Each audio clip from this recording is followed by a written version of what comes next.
अस्सलाम वालेकुम, मेरा नाम फ़ुरखान गाज़ी है।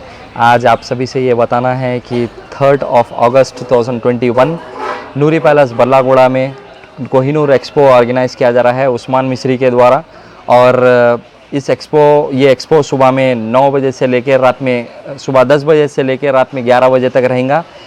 इसके अंदर मल्टीपल स्टॉल होल्डर्स हिस्सा ले रहे हैं, जैसे कि बुरखा, मल्टीपल मतलब कैटेगरीज़ है इसके अंदर। बुरखा है, फूड है, और आपके कॉस्मेटिक्स है, ज्वेलरी है, क्लॉथिंग है। सभी कस्टमर्स के लिए एक गुड न्यूज़ कि अंडर वन रूफ जो भी शॉपिंग के लिए शॉपिंग पसंद करते हैं वो एक दिन अपना 3 तारीख़ के दिन वक्त निकाल कर नूरी पैलेस फंक्शन हॉल आएँ। और इंशाल्लाह खाने पीने का भी वहाँ पर स्टॉल्स अवेलेबल रहेंगे।